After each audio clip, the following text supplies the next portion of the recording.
The Galactic Medical Council had always prided itself on precision.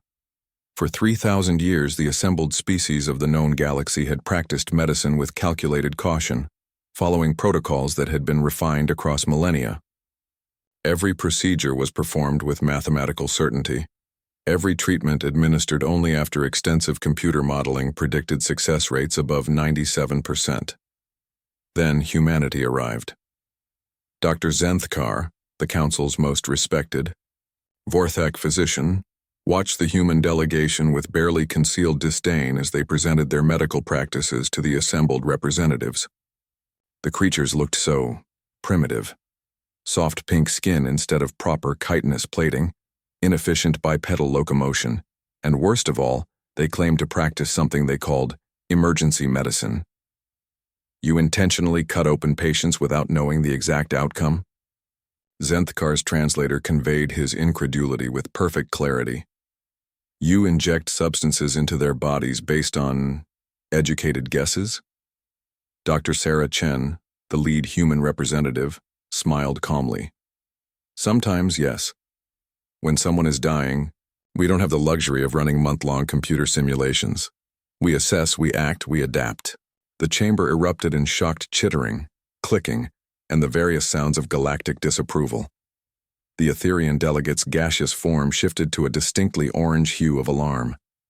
The crystalline shard representatives chimed discordantly. Barbaric, whispered the Centauri observer.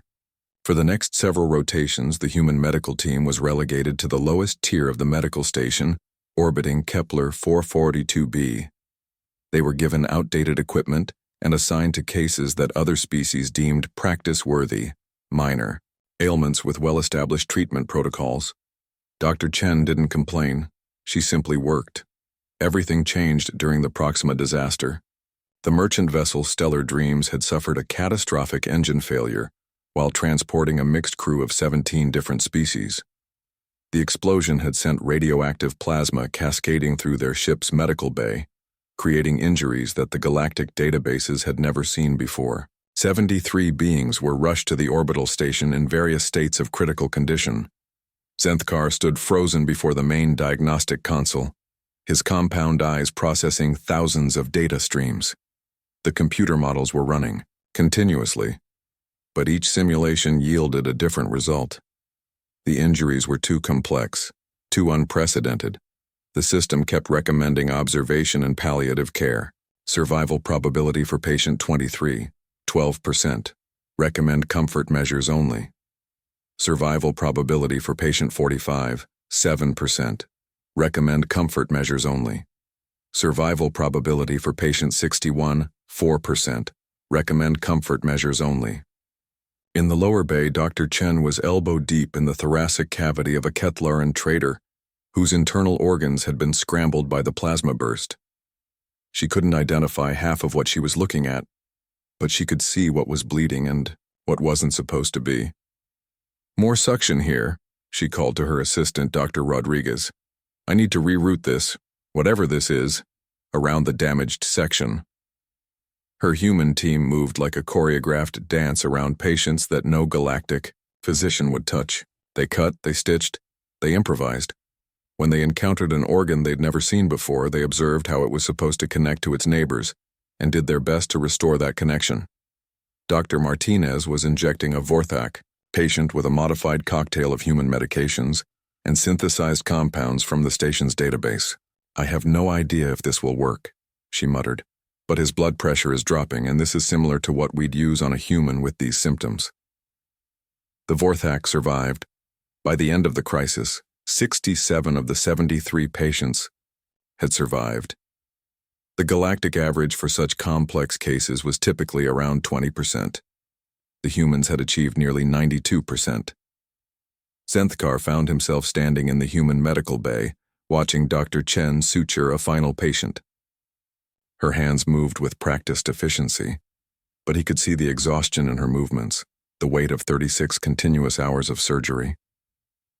How? He asked simply. Dr. Chen looked up, her face streaked with various colors of alien blood. How what? How did you save them? The computer said it was impossible. The protocol said they would die. She set down her instruments and stretched her back. We didn't try to save them according to your protocols, doctor. We tried to save them according to what they needed. Each patient is an individual, not a statistical probability. But the risk... Zentkar's mandibles clicked nervously. What if you had made things worse? Then we would have tried something else. Dr. Chen's voice was gentle but firm. Doctor, your people have achieved incredible precision in medicine. Your success rates for standard procedures are remarkable. But life isn't standard. Sometimes you have to leap before you can calculate the exact trajectory. Over the following months, human medical techniques began spreading throughout the galactic medical community, not replacing the careful, calculated approaches that had served them well, but supplementing them. Emergency medicine became a recognized discipline. The concept of triage, treating the worst cases first rather than the most likely to succeed, revolutionized disaster response. Dr. Zenthkar found himself studying human medical journals, learning about something they called clinical judgment, the ability to make treatment decisions based on incomplete information and intuitive understanding, rather than pure data. The Galactic Medical Council updated their protocols for the first time in 800 years. During the formal ceremony recognizing the human contribution to galactic medicine, Zenthkar approached Dr. Chen. "We called your species reckless," he said, his translator conveying a tone of respect that surprised him. Dr. Chen smiled. "We prefer adaptable." "Perhaps," Zenthkar mused. "There is wisdom in your recklessness after all." As he watched the human medical team receive their commendations, Zenthkar realized something profound. Sometimes the most dangerous thing you can do is play it safe. Sometimes, to truly heal, you have to be willing to risk everything on hope, skill, and the stubborn human refusal to let someone die without a fight. The galaxy would never practice medicine the same way again.